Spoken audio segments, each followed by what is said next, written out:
Então, seja DRE ou DRE, né, como você pronuncia, esse pequeno case aqui apresenta como é que os dois se relacionam. Tá? Primeiro o balanço, depois a DRE. E a DRE, né, a demonstração de resultado, ela é fundamentalmente, resumidamente falando, esses 3 itens aqui. Essa despesa, na verdade, não é despesa, né? É gasto. Porque gasto é o nome genérico para custo e despesa. Tá? É gasto. Tá? Gasto. Dinheiro que saiu para custeio ou despesas gerais do negócio. Impostos, porque é uma outra medida, né? Dinheiro que vai para o governo. Isso daqui é dinheiro que é consumido pelo empreendimento, quer na atividade fim ou nas atividades acessórias, né? E aqui é dinheiro que eu sou obrigado a pagar para a viúva, né? Que é para o governo. A minha obrigação social como entidade jurídica. E no final o que sobra, que é o lucro líquido. No balanço patrimonial, sobretudo aqui, né, que eu acho que é a pergunta que o Fred fez, sobretudo aqui no passivo, né, não estou colocando aqui o lado do ativo, né, no passivo total, que é o passivo circulante, de obrigações, deveres e obrigações de curto prazo, passivo não circulante, deveres e obrigações de longo prazo e patrimônio líquido, sócio, né, investidor. Como é que se dá essa relação? Você tem, deixa eu apagar esse negócio todo aqui. Quando a empresa apura o lucro líquido, né, ele vai direto compor a parte do lucro, né, que você, como eu comentei, o lucro tem 2 destinos, né? Ele é pago, uma parte é paga como dividendo e outra é reinvestida. Esse é o capital mais barato que uma empresa pode dispor, que é o próprio resultado que ela tem do seu lucro, da sua atividade funcional, né? Se a empresa conseguisse se financiar só com a parte do lucro que ela não distribui para os sócios, estaria de bom tamanho, ela manteria toda a sua gestão com empréstimos ali, alguns nível baixo de empréstimos e poucos recursos externos. Só que isso é conto de fadas, né? A maioria dos negócios hoje consome muitos recursos porque as atividades no mercado é concorrencial, você perde margem, você tem que reduzir preço, você tem que dar desconto, você tem fornecedores que são relutantes em dar mais prazo, né? Os clientes querem prazo, eu preciso de capital de giro para segurar o meu contas a receber, enquanto a minha carteira de recebíveis, como alguns chamam, né? Então, não é sempre suficiente conseguir se financiar só com os lucros, né? Quais são as contas que são afetadas pelo lucro? É o que ele mostra aqui. São 3 contas. Dividendos a pagar, porque uma parte do meu lucro eu tenho que provisionar como dividendo, então, enquanto eu não paguei, lembra que isso daqui são deveres e obrigações. Tá? Deveres e obrigações. Então, quando eu provisiono dividendo, eu coloco aqui como dividendo a pagar. Quando eu pago o dividendo, ele sai daqui. Né? Já consumiu o caixa, ele sai daqui. Logo depois disso, né, eu tenho aqui o lucro ou prejuízo acumulado. Assim, você teve o lucro, vamos supor, 1.000 de lucro. E eu vou dar 300 de dividendo e vou reinvestir 700. Ok? Então, entra aqui os 1.000 de lucro e vai 700 para as minhas reservas, 700 para as minhas reservas e 300 para dividendos a pagar, ok? Então, dos 1.000 que eu tive de lucro, né, já entra aqui lucros ou prejuízos acumulados, só que logo depois, uma parte eu provisiono para dividendos e a outra parte fica aqui como reserva de lucro. Isso aumenta meu patrimônio líquido. O que aumenta meu patrimônio líquido é a reserva de lucro. Observa que dividendos a pagar vai para o passivo circulante. Quando eu pago o dividendo, esse cara sai daqui e sai também o caixa lá no ativo circulante. Tá? O caixa, eu paguei o dividendo, sai 300 e sai 300 daqui. Lembra que tudo que acontece no passivo tem que ter correspondência no ativo circulante. E aí o que fica só no negócio são os 700 aqui, que é a parcela do meu lucro que eu não distribuí, que eu reinvesti. Esse é o melhor recurso para financiar o crescimento do negócio, desde que seja usado para o crescimento do negócio. Tá? Desde que seja usado para o crescimento do negócio. eu não sei se é o momento de falar disso aqui, porque a gente tem pouco tempo, né, para concluir esse casezinho. Um amigo meu, que até fiquei sabendo hoje que ele já se inscreveu no próximo curso, né, que eu vou dar, que é o de Valuation. Ele falou para mim que ele ia ele é consultor, né? Na verdade, ele é coach, ele já é aposentado, tem 67 anos, mas ele trabalhou na CPFL, na época que era estatal, engenheiro elétrico, e hoje, já nos últimos 20 anos, é daquela geração que se aposentou antes dos 60, né? Começou a trabalhar muito cedo. Nos últimos 20 anos, ele tem sido coach, né? Ajudando as pessoas nessas funções aí de coach, sobretudo usando PNL, essas coisas. Mas ele tem muito interesse em finanças. E aí ele estava falando que ele leva o carro dele no mecânico já há muitos anos, e ele estranhou que o gerente da oficina tinha um Mercedes, né? Um Mercedes novo, tá? E aí ele foi falar com o dono, né? Que era um descendente de imigrantes japoneses, e falou, viu, mas tem uma coisa estranha aqui, não? O teu gerente, quanto que ele ganha por mês e tal? E ele falou quanto ganhava. Eu falei assim, mas ele tem esse carro aqui, ele não tem outra renda? E aí parece que abriu os olhos do empresário, né? Ele falou assim, sabe que eu não tinha pensado nisso? Inclusive, ele mora num condomínio fechado melhor do que o meu, né? E aí o cara, ele perguntou, o que você acha que eu devo fazer? Ele contratou uma auditoria, né? Que fez secretamente o trabalho, pagou caro, e aí descobriu que o cara, durante muitos anos, usava uma maquininha que ele deixava em separado de uma empresa dele. Então, e eram serviços de carros de um certo padrão, eram serviços caros, de 3, 4, 5 mil reais, sabe?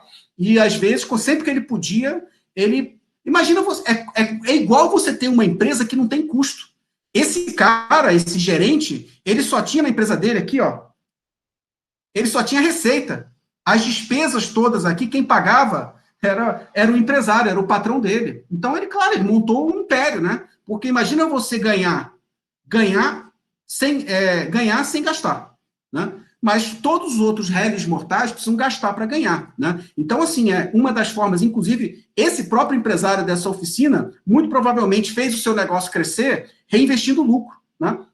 Então, quando você reinveste lucro, essa parte desse lucro reinvestido passa a compor o patrimônio da empresa, tá? E se você não deu nenhum destino para esse lucro reinvestido aqui, como tem contrapartida, esses 700 aqui, eles já vão direto para o caixa, tá? Como é que funciona? Deixa eu só resumir muito, muito rapidamente.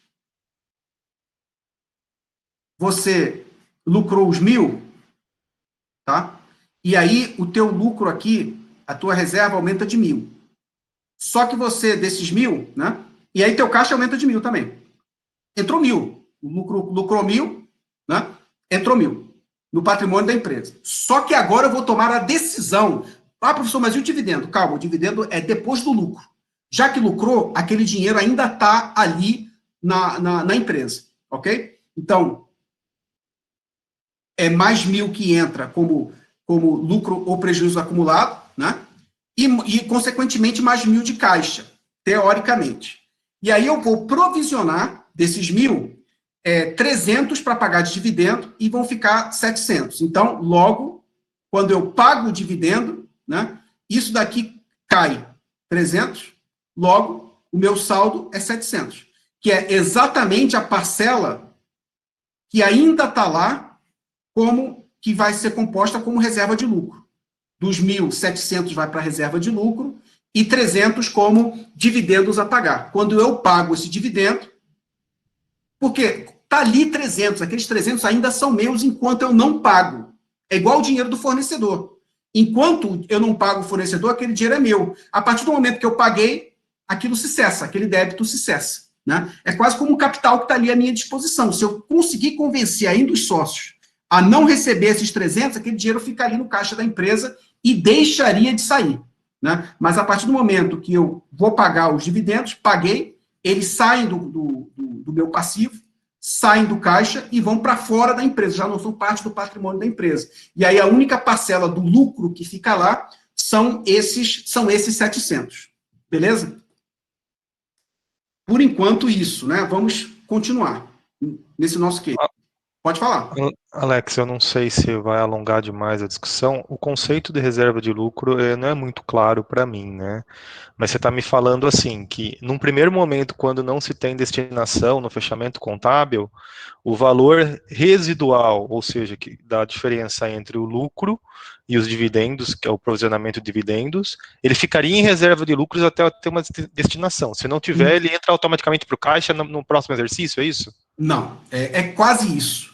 Você Tá. apurou os mil de lucro, tá? Então, entra aqui, como lucro ou prejuízo acumulado. Beleza? Aí eu decido destinar esses 1.000. Aí sim que as outras duas contas vão ser impactadas: dividendos e reserva. Quando eu decido quanto que vai ficar para reserva, que aí os 700 vão para lá. Quando eu decido quanto que vai ficar para dividendos, aí os dividendos vão para lá e essa daqui zera. Lucro ou prejuízo acumulado zero. Ok? Eu transferi de lucro ou prejuízo acumulado para essa conta e para essa conta aqui. Enquanto aquele lucro não tem destinação, enquanto o lucro não tiver destinação, ele fica aqui em lucros ou prejuízos acumulados. Ok? Ok. A partir do momento que ele tem uma destinação, aí ele passa a compor reserva ou dividendo ou qualquer outra coisa. Pode ser tudo para dividendo, se a empresa disser resolver distribuir tudo, né? Beleza? Beleza. Tá mais claro?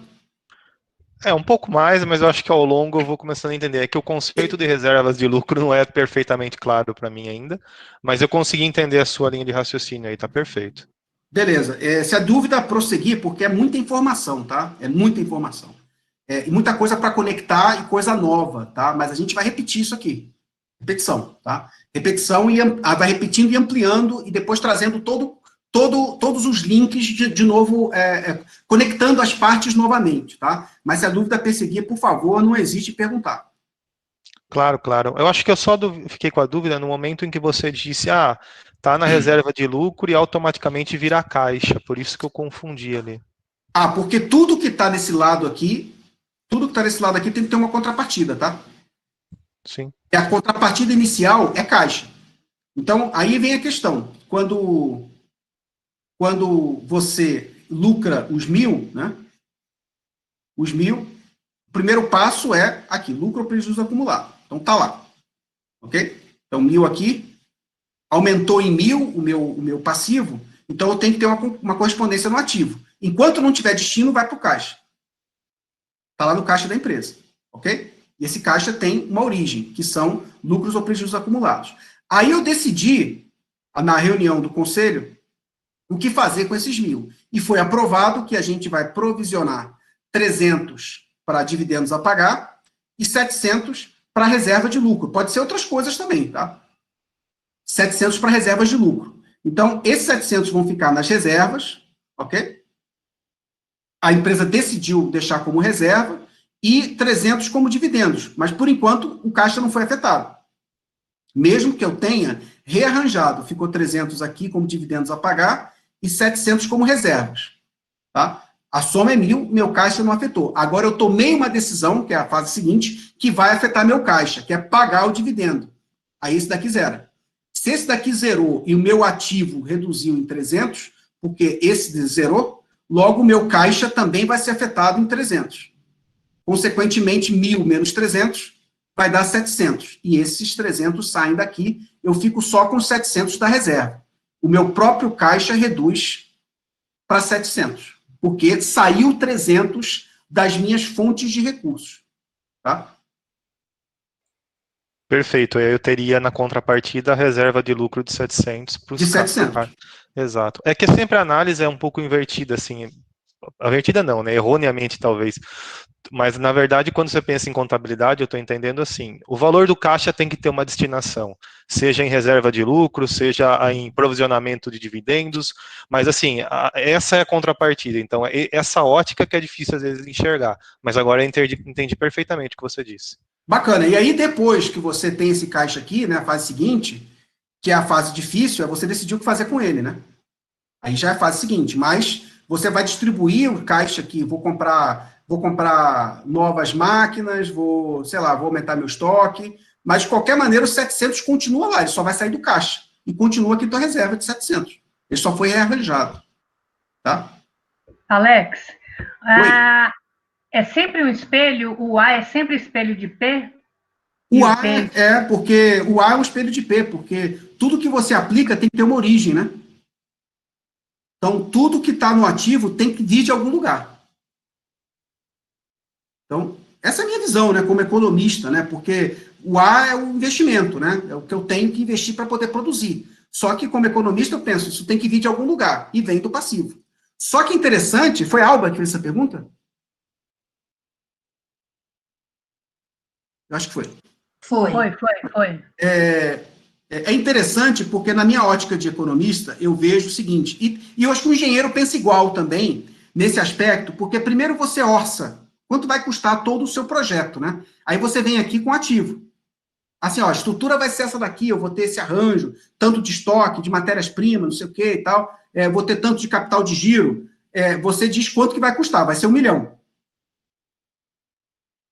E a fase seguinte, tá bom, mas aí vai vir de onde a grana?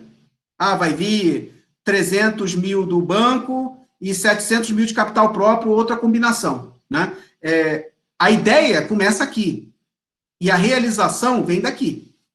Só que sem esse, você não chega sem o passivo e o patrimônio líquido, você não chega ao ativo. Então, a gente poderia dizer sim, eu acho que o ativo é um espelho da origem dos recursos, que é passivo e patrimônio líquido, tá? Ficou claro?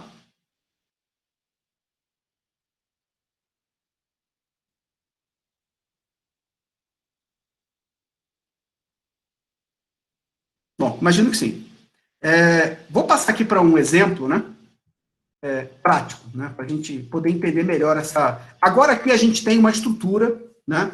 Embaixo, balanço patrimonial, PP, e o ADRE. Tá bom? E aí os caras colocaram, os sócios, 20 mil. Tá? 20 mil de dinheiro. Como é que funciona isso? Se eles colocaram 20 mil, iniciaram o negócio, o capital social de 20 mil aqui no passivo, origem, né? E esse dinheiro, primeiro, ainda não se sabe qual vai ser a destinação, vem compor aqui o caixa, tá? Disponível. A empresa ainda não começou a operação, portanto, não tem ainda DRE. Vai começar agora, a partir do momento que ela vende, tá? Então, vamos continuar. Primeiro passo é integralizar o capital. Quanto está sendo colocado ali? 20 mil, tá? Agora, eles vão comprar matérias-primas, tá? No valor de 1.000 para pagamento em 30 dias. Vai comprar matéria-prima e não pagou ainda, ok? Vai comprar matéria-prima... Opa, passei. Comprar matéria-prima e ainda não pagou, no valor de 1.000. Logo, esses 1.000, está tudo junto, inclusive com o anterior. Eu separei aqui para não confundir, tá? 1.000. Se eu comprei e não paguei, eu tenho aqui, lembra que passivo são deveres e obrigações. Tá? Esses 1.000 que ele comprou e não pagou, tá ali. Se isso aqui é uma origem, ele tem que ir em algum lugar, ele tem uma aplicação, que é no ativo. Ok? Fica em estoque, porque é matéria-prima. Então, tem que ter sempre uma contrapartida. O meu passivo aumentou em 1.000, o ativo vai ter que aumentar em 1.000. Se houver aqui, caso esse aumento de 1.000 no passivo não tenha contrapartida no ativo, é porque teve uma redução de 1.000 aqui no passivo também. Tá? Aí aqui ficaria zerado, não teria variação nenhuma. Mas entrou 1.000 no passivo, 1.000 no ativo. Continuando. Aconteceram outras coisas aqui. Venda de produto no valor bruto de 500. Venda de produto no valor bruto de 500. Então, ele vendeu, agora já tem uma atividade operacional. Então, vendeu. Tá? Só que é valor bruto de 500.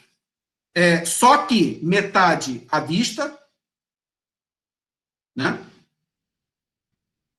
E metade a crédito. Então, vai ser 250 a crédito e 250 à vista. Logo, das minhas vendas, o que foi à vista, vem aqui, ó, para o meu caixa. porque eu recebi à vista. E o que foi a crédito vai vir aqui, olha, para o contas a receber. 250.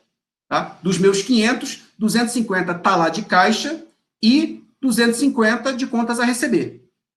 Ele paga 10% de imposto. Então, está aqui, deduz imposto é resultado. Né? Deduz das minhas vendas 50. Ele possui um crédito fiscal de 20. Isso é um pouco mais complicado, já vou falar dele.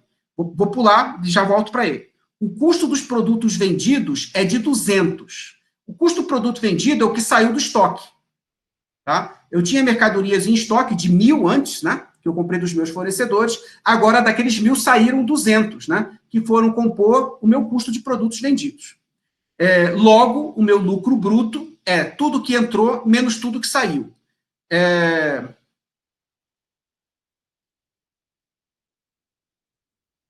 Bom, entrou 500 de vendas, saiu 50 de impostos, saiu 200 de custos dos produtos, eu tive um lucro, portanto, de 250.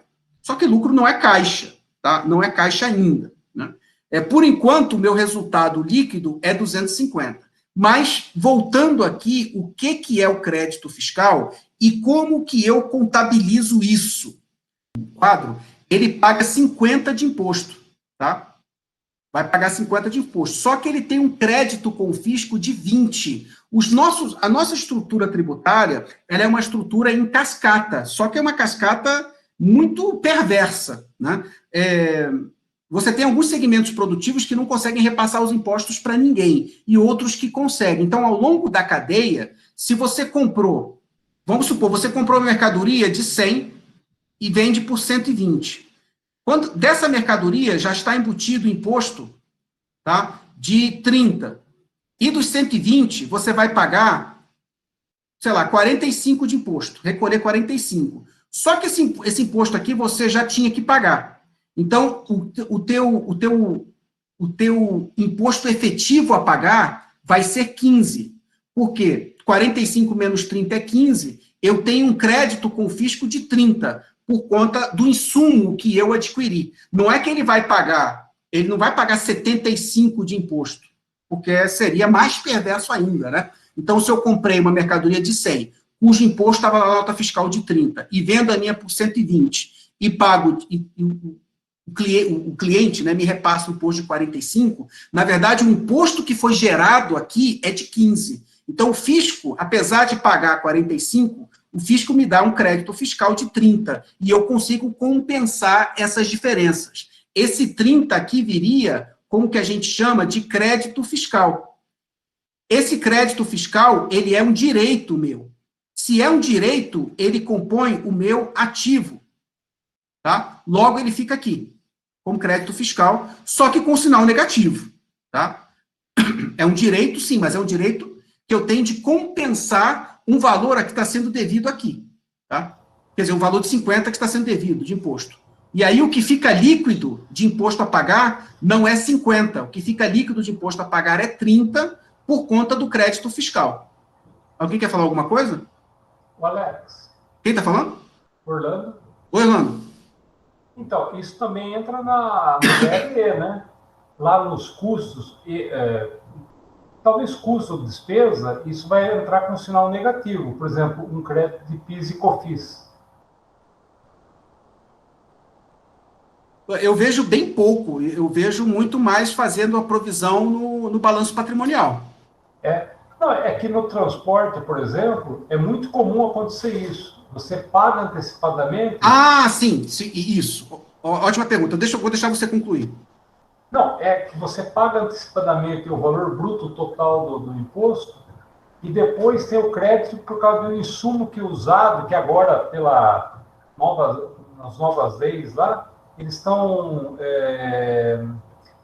como é que eu vou falar? Eles estão aceitando, vamos dizer assim, entre aspas, outros insumos que a gente pode usar que não usava diretamente na área de transporte. E aí isso entra como crédito de PIS e COFINS. Em cima do ICMS, por exemplo. Se você já pagou, Orlando, então vai estar na DRE. Isso, exatamente. Se você ainda não pagou, está aqui no ativo total. Isso. No caso do ICMS, a gente sempre paga antecipadamente. Isso. Então, É interessante. Eu fiquei preocupado com a tua pergunta. Eu falei, a situação, acho que não tem resposta para ela, não. Aí você detalhou. Você detalhou, sim, quando você já pagou, é igual aqui, olha, as vendas a prazo, né?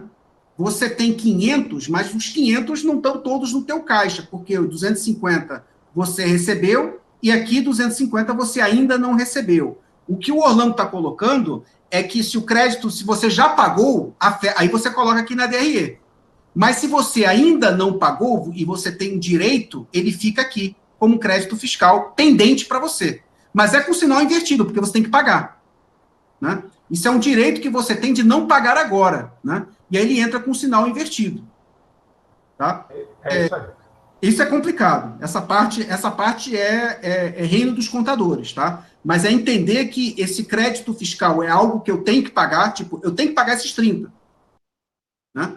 Eu tenho aqui imposto. Melhor colocar, eu não sei por que eu coloquei esses valores diferentes aqui. Eu tenho que pagar aqui 50 de imposto, só que eu tenho um crédito fiscal de 30, né? Porque provavelmente a minha atividade produtiva, esse 50 aqui não é o total de fato que eu devo, porque tem impostos aqui embutidos no custo da matéria-prima, né? Então, eu tenho sim que pagar 30, só que o fisco me permite um crédito, de modo que o líquido, né? O líquido de imposto efetivamente pago é de 20, que é exatamente o caso. Não, desculpa, não é 30, é 20. O crédito fiscal é de 20. Deixa eu colocar aqui. O crédito fiscal é de 20 e eu tenho que pagar 50 de imposto. Né? Logo, esse crédito e o imposto líquido, que é a soma desses dois, vai dar 30. Por isso que eu me confundi. Né? 30, de fato, é o imposto que eu tenho a pagar. 50 é o imposto que eu deveria pagar. Mas como eu tenho um crédito fiscal de 20, provavelmente do consumo de matérias-primas, eu tenho direito de deferir esse crédito, né? E para pagar posteriormente, só que como isso é um direito para pagar, não é um direito para receber, como é aqui o contas a receber, que está com sinal positivo, que é um direito para receber. Aqui ele está com sinal negativo, que é um direito para pagar. Teoricamente, ele deveria estar aqui, porque é uma obrigação. Só que é uma obrigação deferida, né? É uma aberração contábil para a conta poder fechar. Não tentem estabelecer racionalidade aqui, porque é difícil nesse aspecto, tá? Essa é a maneira como a contabilidade entendeu o que deve fazer para gerar um entendimento que, apesar disso aqui ser um gasto, né? Apesar disso aqui ser um gasto, é um gasto referente a um direito que eu tenho, né? De compensar esse gasto com o crédito do fisco, de modo que o meu saldo líquido de imposto efetivamente a pagar seja a diferença entre os dois, que é justamente esses 30 aqui. Tá? Isso é confuso mesmo, assim é a contabilidade, tem coisa bem mais confusa que a gente não vai precisar discutir aqui nessa questão de gestão financeira. Essa daqui vai ser uma das partes mais complicadas, tá? Não vamos ter grandes questões complexas, diferentes dessa. Mas, assim, eu entendo que para quem está vendo isso pela primeira vez, é confuso sim. Como é que eu tenho direito a usufruir de um crédito, né, que eu vou pagar depois? Isso é um ativo, né? É um ativo com sinal contrário, porque é um direito sim, mas é um direito que eu tenho que pagar. Isso é tão somente para a conta poder fechar, ok? Se ele já tivesse pago tudo, como o Orlando colocou no comentário que ele fez, bem interessante, você já ficaria aqui afetando a DRE, mas aqui ele ainda não pagou, por isso que ainda não está aqui na DRE, ok? Só tem o imposto total pago. Aí ele quer dizer que desse imposto total pago aqui, ele vai conseguir usufruir de um crédito de 20, de modo que o que vai ter a pagar de fato é somente 30, tá? Deixa eu ver se tem... Podem me interromper à vontade para trazer as suas perguntas, tá? Fala. Boa noite, Alex. Beleza, Arturo? Ô, Arturo, tudo bem? Tudo bem. Alex, queria te perguntar duas coisas, cara. Primeiro, você tá falando aí dos impostos. No caso do Simples, cara, que ele é pago no mês seguinte. o meu resultado, vamos botar aí, o meu resultado de outubro, ele vem com qual imposto? O de setembro ou o de outubro mesmo? Você vendeu em setembro e paga em outubro? Isso. Então aqui, se for mensal, é impostos a pagar. Ok? Ah, tá. É a pagar. É porque você está em setembro e o que você tem a pagar é outubro. Isso. Agora em outubro eu pago meu imposto de setembro, entendeu? Então aí já vem aqui como um custo. Foi o imposto pago. Na Tá. A partir do momento que você pagou, afeta o resultado. DRE. Sim, No sim. momento que você reconheceu que tem a despesa, mas ainda não pagou, ela está no passivo circulante. Entendi. E uma outra dúvida que eu tenho aqui também, Alex, é em relação a aportes. De sócio? Sim, sim. Vou dar um exemplo. É um sócio que entra na empresa e ele entra aportando um valor, né? Vamos botar aí agora em outubro também. Entrou um sócio, ele aportou 50 mil. Esse 50 mil entra no DRE? Não. Não entra. Essa pergunta é interessante, porque ela Porque o a custo dificuldade. dele vai ser afetado, né? Não, assim, pensa assim, Arturo. O sócio vai entrar, igual aqui quando você integraliza os 20 mil, tá? Uhum, Deixa esses rabiscos todos aqui. Pensa que ao invés de 50 mil, é 20 mil que o cara colocou. beleza. Ok? Então isso é patrimônio, isso não é resultado. Ele compõe aqui o capital da empresa com um patrimônio líquido de 20 mil. Enquanto você não dá destino a esses 20 mil, fica no caixa. A partir do momento que você decidiu, tá, gente, desses 20 mil, eu vou colocar 8 mil de estoques, então já diminui aqui 8 mil. Eu vou colocar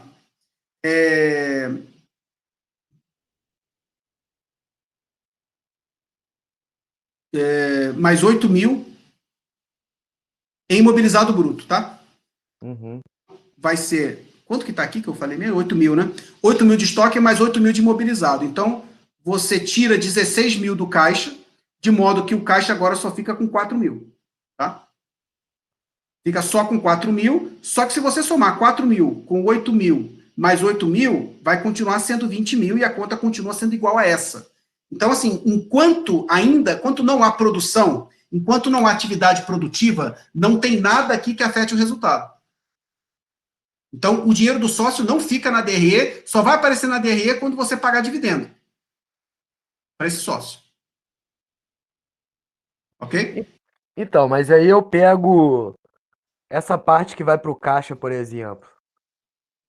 Isso vai afetar o resultado mensal, não vai? Não.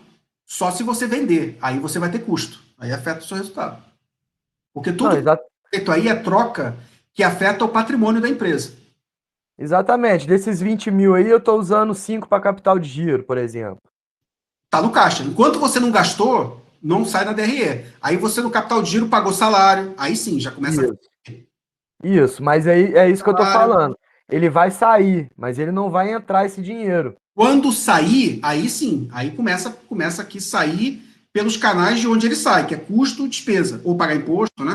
Vamos supor, vai Exata, dívida tributária, etc, né? exatamente, mas isso não entra como uma receita? Não, os 20 mil, não. Nada, nem o que vai pro caixa. Não, nada. Não é receita. Isso não. O que entra como receita, deixa eu voltar aqui para o 11, o que entra como receita é aquilo que vem da venda. O Das caixa, vendas. Mas isso pode me ocasionar um prejuízo no mês, então. não, não. Não ocasiona prejuízo, é 158, eu acho, né? Não. O que ocasiona prejuízo é você gastar mais do que você ganha. Mas esse dinheiro do sócio que ele colocou aqui, ele não é caixa que entra para poder fazer parte do seu patrimônio.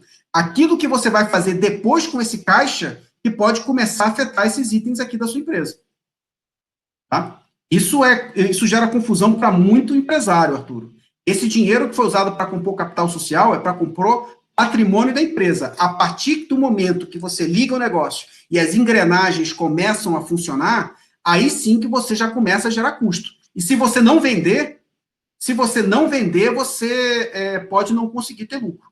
Né? Entendi. Venda Entendi. é resultado da sua atividade fim, ok? Aqui é caixa, porque o que você está, a confusão que está sendo feita, Arthur, é a confusão entre caixa e lucro, que é a confusão que a maioria das empresas fazem, tá?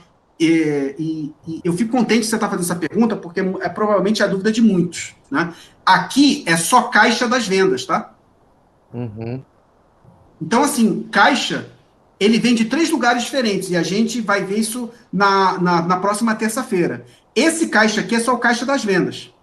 O caixa que está aqui é caixa de vários lugares, incluindo as vendas, mas também caixa de dinheiro dos sócios, ou caixa de dívida, por exemplo. Entendeu, Arthur? Entendi. DRE, aqui na DRE, é só o dinheiro da operação do negócio. Ok? Que vem das vendas. Das vendas e dos custos que eu tenho como empresa para existir. Aqui, esse caixa aqui, ele é afetado por várias coisas. Ele é afetado pelas vendas, ele é afetado pelos custos, ele é afetado pelos investimentos, porque se eu compro uma máquina aqui, meu caixa reduz. E ele é afetado também pelo financiamento, porque se entra dinheiro do sócio, capital social, afetou o caixa. Se entra dinheiro de empréstimo, afetou o caixa. Então, esse caixa aqui que está no ativo, pergunta difícil que você fez. Esse caixa aqui que está no ativo, ele é o caixa que é afetado por todas as possibilidades, todas as coisas possíveis e imagináveis que acontecem na empresa que fazem o caixa subir e descer. O que está aqui no DRE é só diz respeito à operação do negócio, que é venda. Venda e gasto que eu tenho que ter para poder existir como empresa. Entendi. Por isso que o dinheiro do sócio não entra, não aparece na DRE, porque sim, ele afeta o caixa, mas ele não afeta as vendas. A não ser que eu decida depois usar esse dinheiro para poder aumentar minhas vendas. Mas isso é uma decisão que vem depois. Entendi. Antes de usar o dinheiro dos sócios para poder aumentar a minha venda, tem um processo que vem antes. É comprar uma máquina, é melhorar um processo. Esse dinheiro vai ser usado para investimento, né? Uhum. Então, não é a ligação direta. Aqui na DRE, é só o que diz respeito única e exclusivamente à venda. Beleza? Beleza. Eu acho que eu não tirei integralmente a sua dúvida, só que eu estou começando a esclarecer, tá começando a ficar mais claro esse processo, né? Não, entendi. É porque a minha dúvida é nessa relação, né, de eu peguei o dinheiro, eu coloquei ele para dentro, eu estou usando ele para um capital de giro, para pagar funcionário, para comprar matéria-prima, para pagar as contas. Mas você solucionou na hora que você falou que a questão é a venda, Isso. né? Se não tiver a venda, já era aquilo ali. Já era. Você tem que vender. Se o dinheiro não vem das vendas, aí vai ter que vir de outro lugar.